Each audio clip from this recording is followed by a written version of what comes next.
Welcome to the Psychology World podcast with me, Connor Whiteley, psychology student and international best-selling psychology author of over 30 psychology books, bringing you the latest psychology news, fascinating psychology topics and more each week.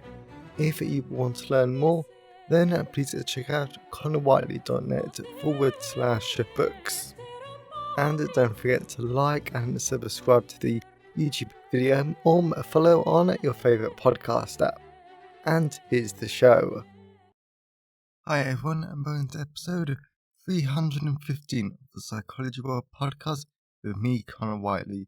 And today's episode is on Introduction to Psychometrics and Psychological Measurements.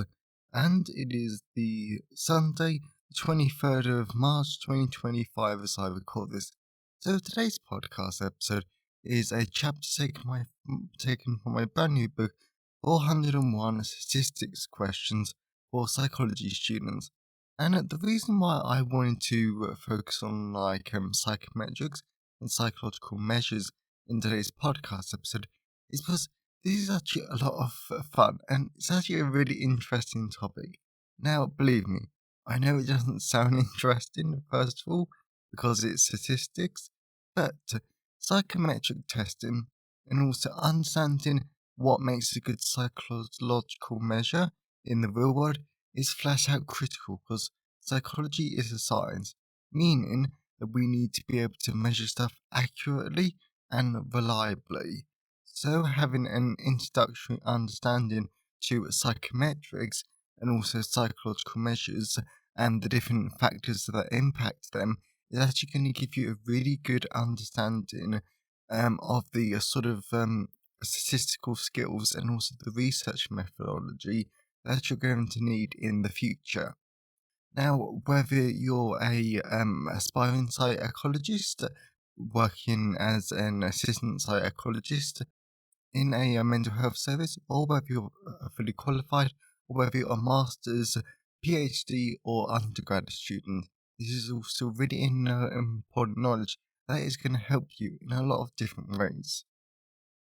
So by the end of this podcast episode, you're going to understand what is a psychological measure, what is psychometric testing, what are the different factors that can impact the effectiveness of a measure, but also what makes a good psychological measure, and so many more great facts and figures for you. So you've got that to look forward to in the content part of today's episode. So moving on to the psychology news section, we're reading from the British Psychological Society Research Digest. And the first one is, what we mean when we talk about the ick. You may have heard people talking about the ick, a recently popularized term for a feeling of disgust triggered by a specific, often extremely trivial behavior from a romantic partner. You may even have experienced it yourself, suddenly losing interest in someone after watching them chase a ping pong ball or push a pool door, for example. But what do people really mean when they say the ick? And why are some more prone to getting the ick than others?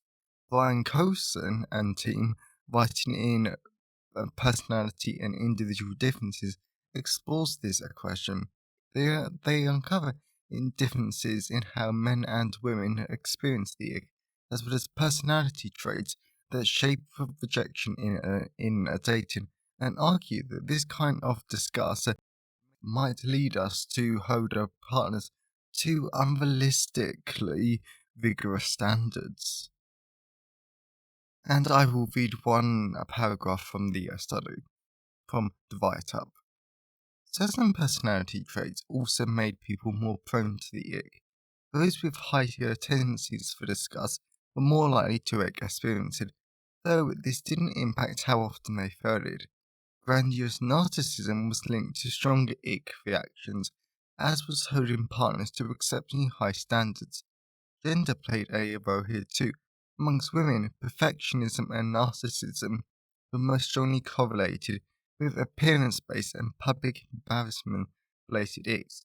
Amongst men, disgust sensitivity was linked to speech-related icks, and it is taste for so-called trendy behaviours where partners seem to be trying too hard to fit in.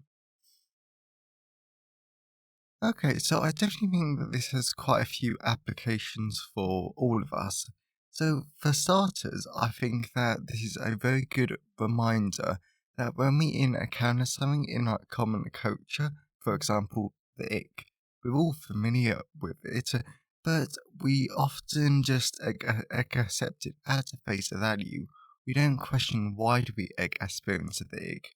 What is it about these extremely trivial behaviours that make us so defensive or rejective or lose interest in our partners?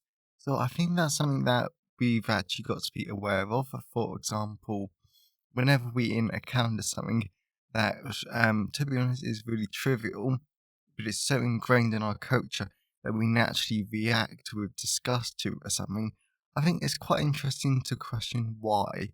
Why do we personally feel that way?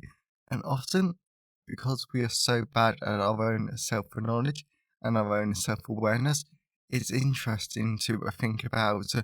Well, we actually don't tend to know why we don't like these things. So I think that's the first point.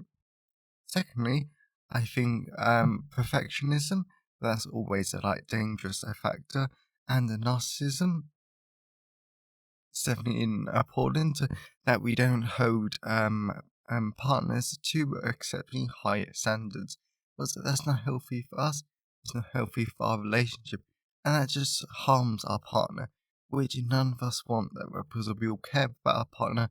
Presumably, we're with our partner because we love them, we care about them, and we want them to be okay. So it's good as a little reminder to just be aware of, are we holding our partner to exceptionally high standards though? And also, I think it's helpful to realize that just because our partner does stuff that we find icky or stuff that we aren't a massive fan of, we know better because we probably do with stuff that they don't like. Well, so I think that's something else to bear in mind. And the last thing that I think I'm going to mention here is just that I think maybe a good kind of antidote to this sort of ick is just to see the funny side of it though, because yes, pushing a pool door, that is very embarrassing. Whenever I do that, then I do that every so often. It is very embarrassing, but it's also funny, and it's also nice when you're with friends who laugh at it or laugh at what you did, not at you but specifically. So it's interesting, and it's just because if you see the positive side of it, then that can just help to lighten the mood and hopefully combat the ick because you're not disgusted by it, you're finding it funny. So maybe that's something to think about. So the next one is trouble finding words is common in long COVID. An estimated 10 to 20% of people who have been infected with COVID-19 go on to develop long term symptoms, for example, breathlessness, a cough, and muscle aches. Most long COVID sufferers also report problems with memory and other cognitive difficulties. These cognitive symptoms are not well understood, why is a team led by Miran Gosnistun at the University of Odu, Spain, in a recent paper in the International Journal of Language and Communication Disorders. In a bid to help address this, the researchers conducted a comprehensive assessment of the language processing abilities of 195 people aged 26 to 64 with long COVID, as well as 50 healthy controls, and they found some clear differences between these groups. So, for starters, I'm not going to read the write-up, but if you wanted to learn more, definitely head on over to BBS Research Digest website, or look at the article itself in the International Journal of Language and Communication Disorders. But first of all, there's one thing I wanted to point out. The discrepancy between healthy controls and people with long COVID. I understand the main focus is on the long COVID participants, but surely your study is better and your study is more representative and it's more credible if you have the same number of participants with long COVID and healthy controls. I would understand if it was flipped because I imagine it's reasonably difficult to get participants with long COVID, but it's not hard to get people with healthy controls. I think that's one thing that I would definitely point out, but it is good that there were healthy controls because then you can see the difference between people with long COVID and people with not. But long COVID, I definitely remember during the time of the pandemic that it was really difficult to get anyone to take it seriously because it is a disability and the way that it impacts us is still not understood, which I think is really like stunning though, because considering there were billions of people worldwide affected with COVID, that means there's to be honest, I think there's like hundreds of millions of people with a long COVID worldwide. That's a massive chunk of the population that's suffering, and that is experiencing memory difficulties, cognitive difficulties, breathlessness, cough, and muscle aches, and so many more symptoms. And that is not good. So I'm really glad that there is more research into the cognitive symptoms, because psychologists are the best people to actually explore this area. But it is a massive shame, though, that it is taking so long for a government, for other bodies to actually realise it. Because I know the UK government, it took them ages to actually recognise long COVID as a disability. And I'm not even sure that they have officially recognised it. That was interesting. There needs to be a lot more research done in this area, too. So the last one is, holiday benefits last longer than we thought. No holiday can last forever, but their positive effects might last longer than we thought. New research published recently in the Journal of Applied Psychology challenges previous ideas about how long the benefits of a holiday last. Analyzing multiple studies on well-being and holiday time, Ryan S. Grant and team find that the overall picture is more complex than past research would have us believe. Breaks, of course, do boost our well-being, but rather than always fading quickly, the longevity of these benefits depends on how long we're away and what we choose to do whilst off for work. Okay, now that's interesting. Well, that's actually really interesting because I always tend to find that when I'm on like holiday, I cannot sit by a pool. I'm not a pool person. Yes, I can do a few days sitting around the pool with my family, reading books and reading stuff that I enjoy. That I'm fine with. I'm perfectly happy doing that for a few days. But afterwards, that gets very not relaxing for me. I don't enjoy it. I find it really boring and I want to be doing stuff. I want to be productive. My idea of like a good holiday is going to places that have a culture, history, things that I can explore, places where I can walk, things that I can do. Because to me, that's really relaxing. Whereas I know other people, like my parents, for the most part, they can happily spend a week or two sitting around a pool, relaxing, and just having fun that way. I'm not that sort of person, and I would hate that. Hate that though. And I do understand in terms of the like well-being and stuff though, because I tend to find when I have a like good break, I come back, I'm feeling good, I'm ready to go back to work. I'm ready to be productive again, and I'm looking forward to it more. So having a break is really beneficial. And like I remember, because normally Saturdays are my Dungeons and Dragons games, and then I hang out with friends afterwards. Afterwards, though, so I don't tend to be very productive during like those days. But because I class them as like my break days, and the days where I can just like have fun, relax, and like be social, I'm ready and raring to go back on the Monday. So it's just that stuff like that. So I definitely think that it's interesting. So it's interesting that we used to think that when we went on holidays and we took breaks, the effects would fade really quickly. But for me, if I really think about it, sometimes they can last for a good week or two.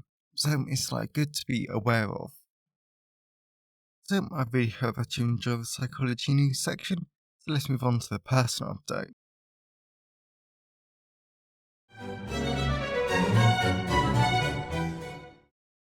So moving on to the personal update. So this week is very weird, but also very good in different places. So I've finally been able to get back to some university work, and I've been chipping away at this really fascinating essay that I've actually got to do.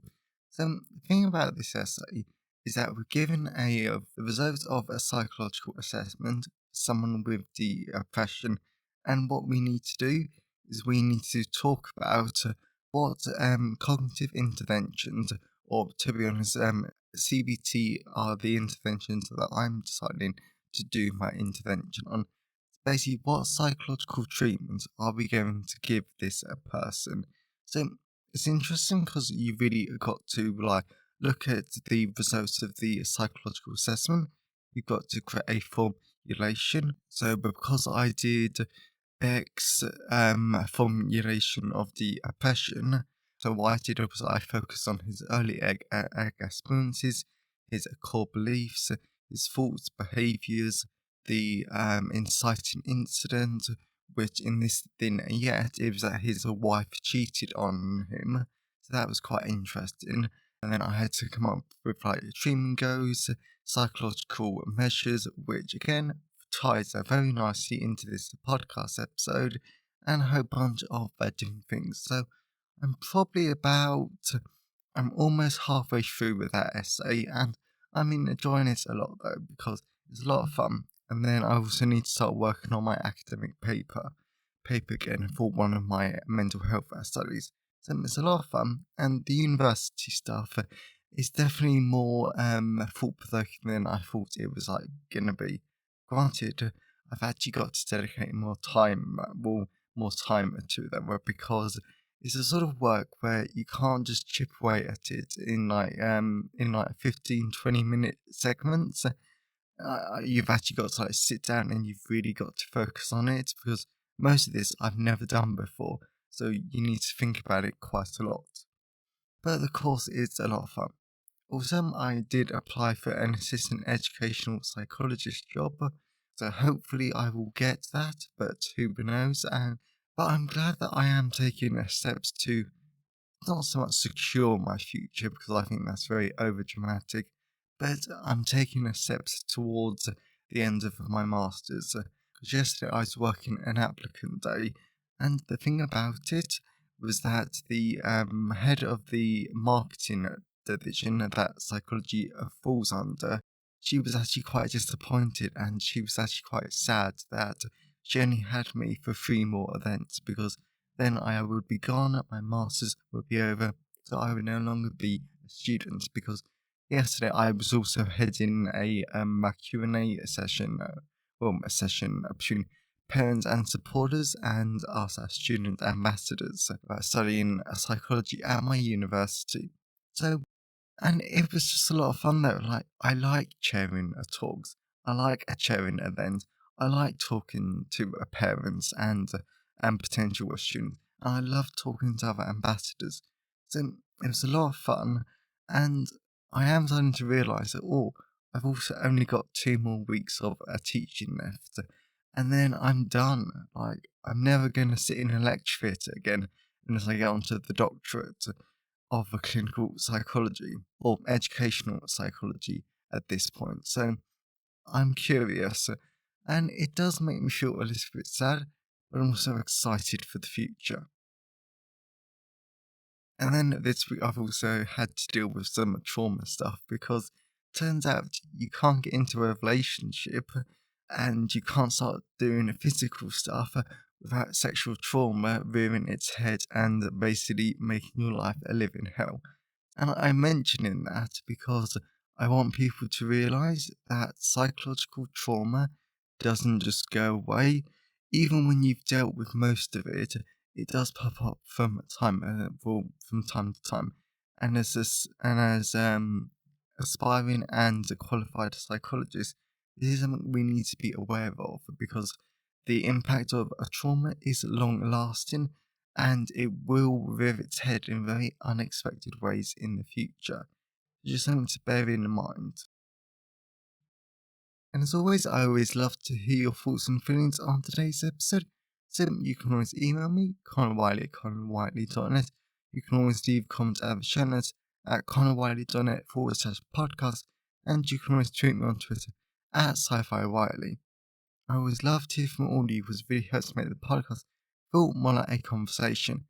And you can also leave a comment on the Facebook post or LinkedIn post, as well as you can always send in pictures of where you're listening in from. I always love to see where all of you are from, all over the world. And today's episode has been sponsored by 401 Statistics Questions for Psychology Students, a psychology student's guide to psychological statistics, research methods, and more. So this is a great sponsor for today's episode because not only is this an extract from the book, but this really great, really easy to understand book helps you to understand psychology statistics at a much deeper level. Now, this book isn't meant to teach you statistics. It's a great revision resource. It's a great important aid, and goes through 401 interesting psychology statistics questions. It helps you to understand a wide range of the different statistical concepts. For example, what is regression? What are the types of the data? How does RStudio work? What sort of RStudio codes that you need to use to be able to help yourself? What is multifactorial analysis? What is exploratory factor analysis? What is structural equation modeling? And so many more interesting topics, which are really critical to helping you understand psychology statistics, whether at master's level, in your job, undergrad level, and so on. This book really does help you. And it's a much more accessible resource that I found compared to other books. And this really did help me during my exams last year, which allowed me to get a merit overall. So that is 401 psychology statistics questions for psychology students, available from all major ebook retailers, and you can get the paperback and the hardback version from Amazon, your local bookstore or local library if you requested. And if you want the audiobook narrated by artificial intelligence, now you can at selected audiobook retailers like Spotify, Kobo, Google Play, Barnes & Noble, and selected library retailers like Biblioteca, Overdrive, and Baker & Taylor. So whilst buying books helps to support the creation and the editing of the podcast, my time is sponsored by my wonderful patrons. And as always, a massive thank you to my patrons. Your support shows that you like the show and you want it to continue. And if you wanted to become a patron of the show and to support it on a monthly basis, which you can cancel at any time, and to get access to tons of great rewards, including over 60 exclusive blog posts, which won't be made into a podcast episodes for weeks, months, or to be honest, even years, knowing myself, then please head on over to patreon.com/the Psychology World Podcast. Or if you want to support the podcast on a one-off basis, now you can at buymeacoffee.com/Connor Wiley. So that's now for personal update. Let's move on to the content part of today's episode.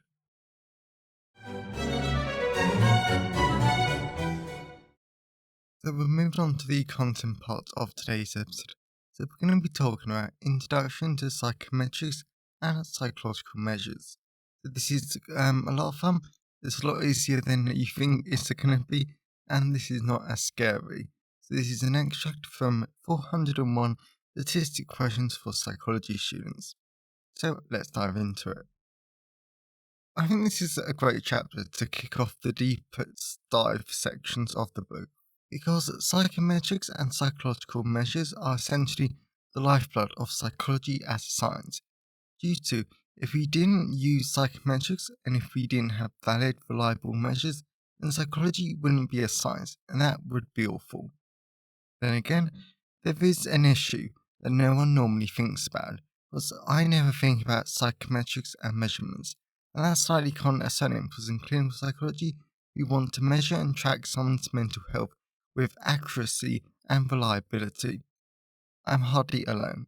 I don't think I know too many applied or even theoretical psychologists who focus on psychometrics and psychological measures, leading us to use the same tools and skills over and over again, without anyone truly focusing on how good they actually are. This is the focus and aim of the various topics that we're going to look at in this book. What is a measure? So, in statistics, a measurement is the assignment of the numbers to a quantifiable attribute according to a rule. Also, this rule can be arbitrary, so this can allow for multiple assignments.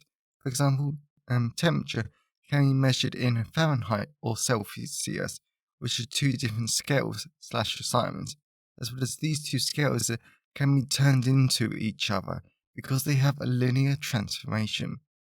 Equally, this assignment can be non-linear, because the Richter scale is a way to measure earthquakes. Each number means the earthquake is 10 times more powerful than the previous number. Therefore, if an earthquake has a value of 10 on the Richter scale, then it is 10 times more powerful than an earthquake that has a value of 9. What is scaling?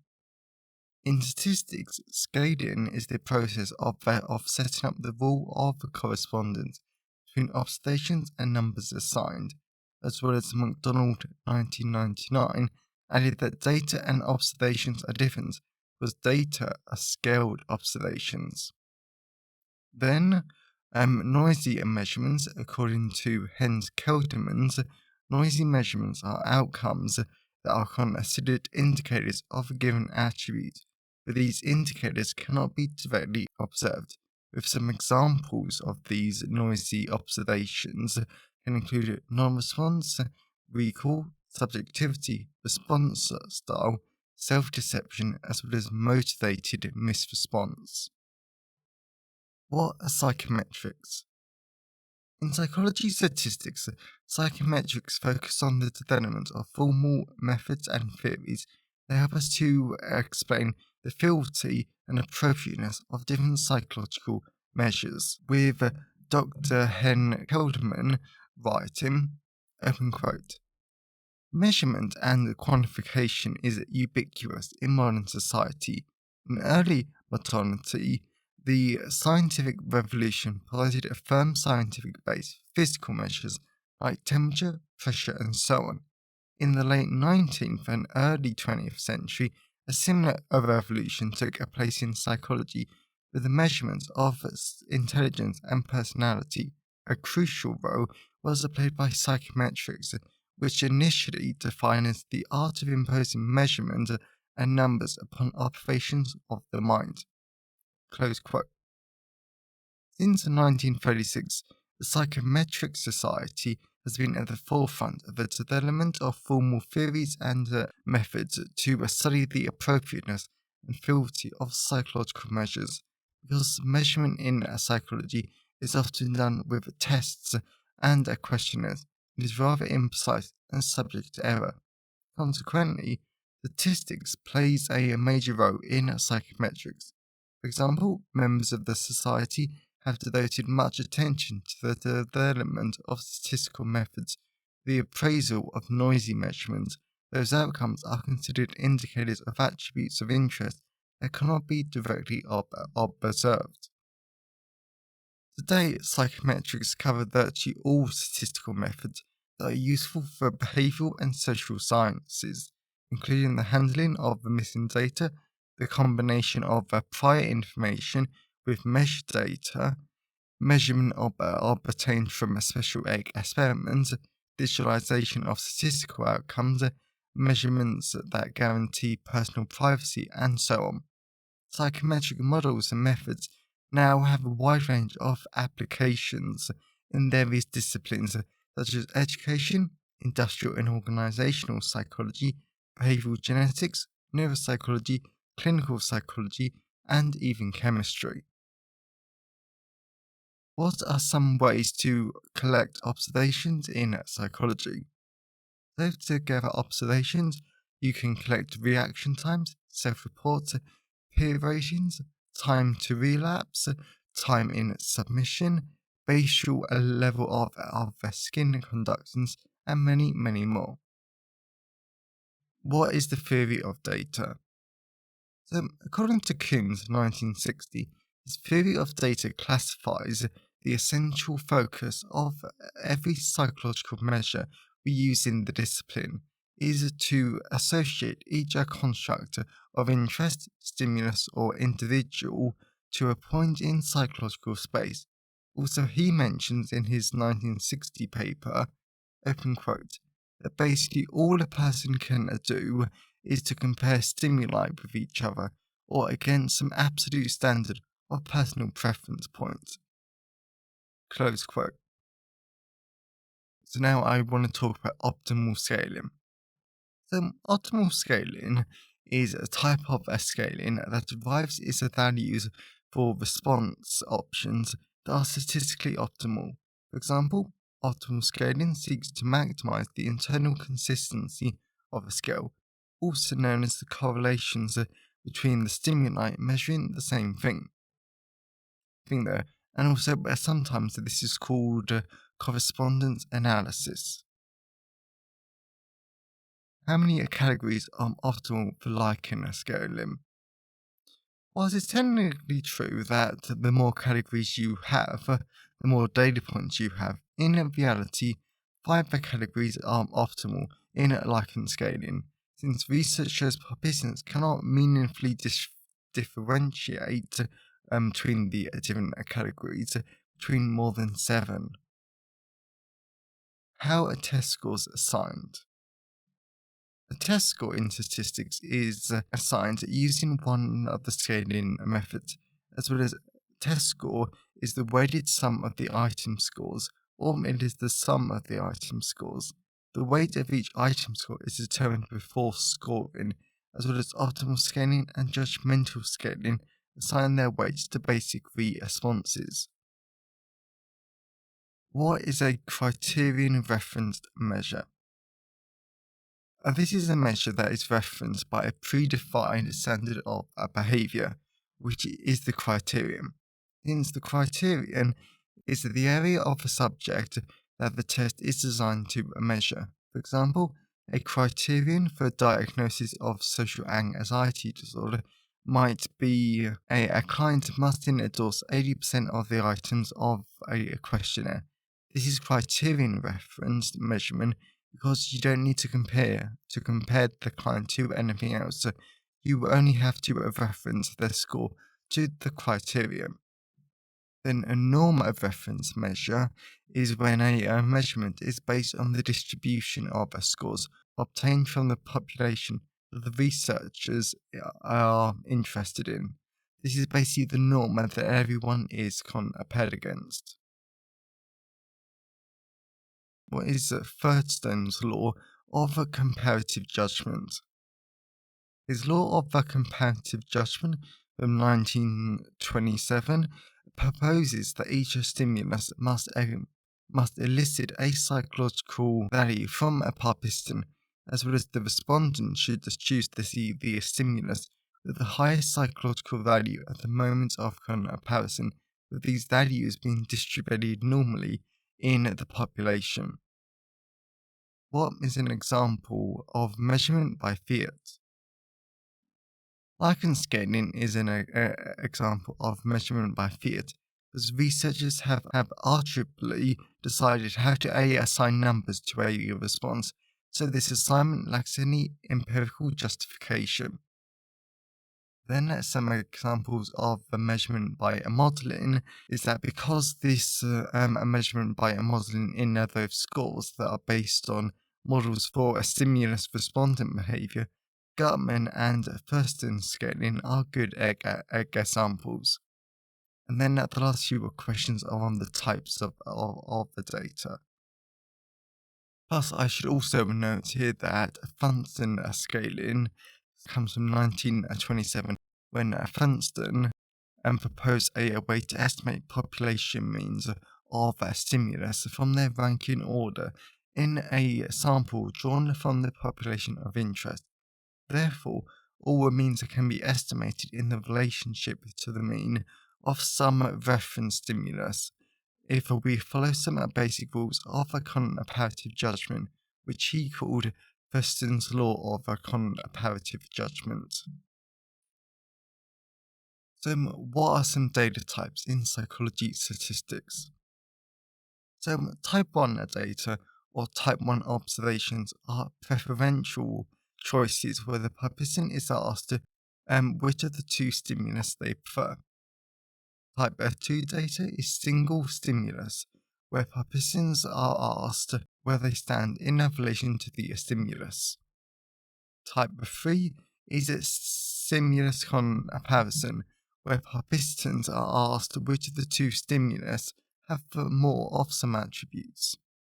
Type 4 data is similarities, which is also used in multiple dimensional scaling, where participants are asked which of the two pairs of a stimulus are more alike.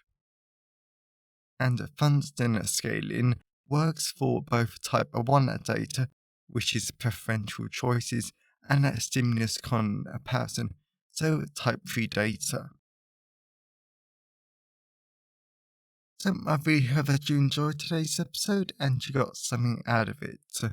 I know that I did, because whilst this isn't the normal typical episode that I try and do, because 401 statistic questions for psychology students is very much a sort of like Q&A format, where I just try and give you lots of different useful answers to various statistics questions that you might have. This is still really good in information to learn, and I still was pleasantly reminded of a whole bunch of statistical knowledge which I've sort of forgotten over the past year. So it is a really good, useful tool though, that will hopefully help you understand psychology statistics in a lot more depth. So if you know anyone who would enjoy today's episode, please share it with them. I'm always really grateful when you wonderful people help spread the word about the podcast. And if you want to learn more, please check out 401 Statistic Questions for Psychology Students, a guide to psychology statistics, research methods, and more. Available in all the usual places. And if you want to support the podcast on a monthly basis, then please head on over to patreon.com/the Psychology Wire podcast. Or if you want to support the podcast on a one-off basis, now you can at buymeacoffee.com/Connor Wiley. And always feel free to let me know your thoughts and feelings on today's episode, or send pictures of where you're listening in from. I would love to hear from all of you. It makes this feel more like a conversation. So, have a great day, everyone, and I'll see you next time. Found it helpful. Please remember to like the video and subscribe to the YouTube channel, and follow the podcast on your favourite podcast app. And if you wanted to learn more, then please check out the backlist of the podcast episodes or my books at conwiley.net. So have a great day, and I'll see you next time.